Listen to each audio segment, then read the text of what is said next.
So hey guys, welcome back. So in this lecture we will discuss about how we can write the XPath locator with the following siblings. If- So before writing the XPath locator using the following sibling axis, let's understand the concept behind the following siblings. So on my screen you can see this is the one page, okay, and this is the DOM structure of that page. Now if I mouse over to this one, this is the forum and it is highlighting the whole element and the whole DOM. Okay, it is highlighting this one, and if you scroll down and if you highlight with the label, you can see the username is highlighting here. If I go to the input, it is highlighting this text box, then password, and then again the text field, and this is the submit button.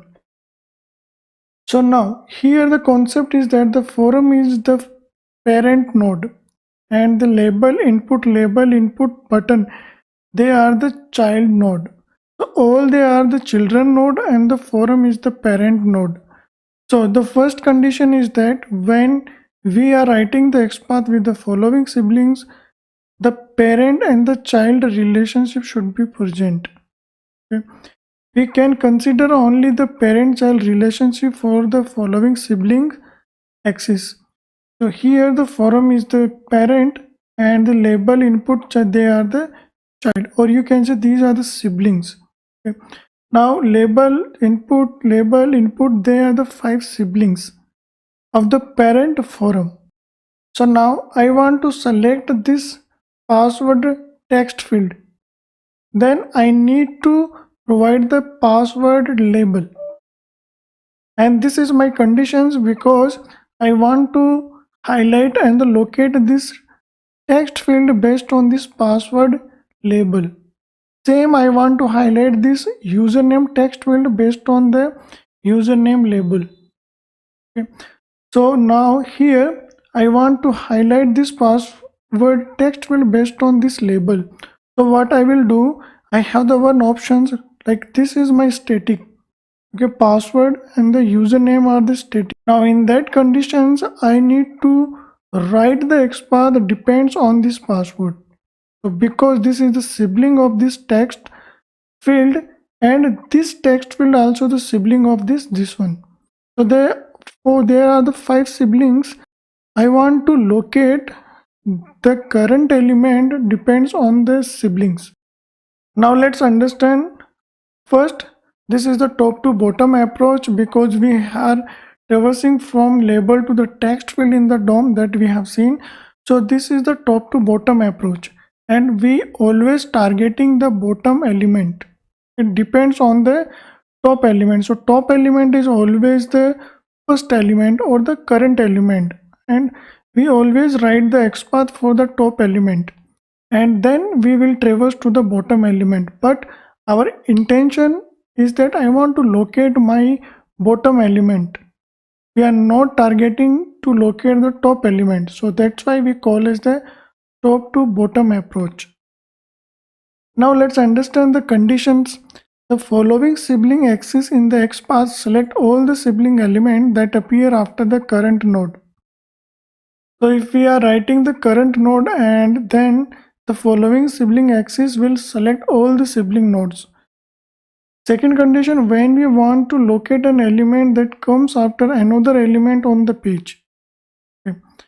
So it is saying the when the element is coming after the another element. So when we want to locate this bottom element, and the bottom element always comes after the top element. So top element always comes first and then the bottom element, but we want to locate this bottom element.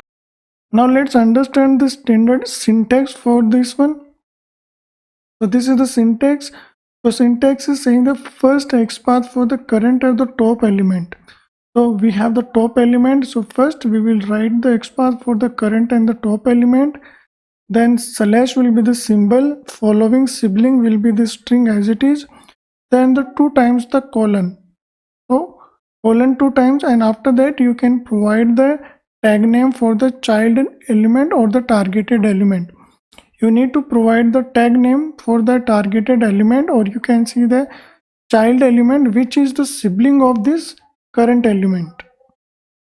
They both are the siblings, but we are writing the complete XPath for the first or the current or the top element, and then we are providing only the tag for the child element or the targeted element. So this syntax you should remember, it will help you to write the XPath locator. Now let's understand with the one more example. So this is the one div. Okay, div is the parent node, and this parent having the 3 children nodes, and p they are siblings to each other. The first paragraph, second paragraph, and the third paragraph. Now I want to locate the second paragraph. I want to locate the second paragraph. This is my intention. I want to check this second paragraph. The second paragraph value I want to check using the following sibling in the XPath. That how I will write double slash. Here the XPath always start with the double slash p and the bracket, then the text is the first element. So I will select the first element because I want to locate the second paragraph. When we are going to write the second paragraph using the following sibling, I need to target the first paragraph as a complete XPath of the current node. I will write the complete XPath for the current node. Now slash, then the following siblings, then colon, then I need to provide the tag name. So tag name is the p after the second paragraph, okay, and after the first paragraph. So here we have written the XPath for the first paragraph. So now here we written the first paragraph XPath, and after that we have the 2 child elements, and the tag is the p. So I want to select this one, so 0 1 2. So this second paragraph is going to highlight with the 1, and this is the group indexing. In last video you understood what is the group indexing and how we can define. So these numbers we pass here. So this is the XPath locator. Okay, and this is the XPath expressions with the following siblings. The following sibling in the XPath is used to select the elements that are siblings, that we already understood. The elements that have the same parent and of the current element and appear after it in the document.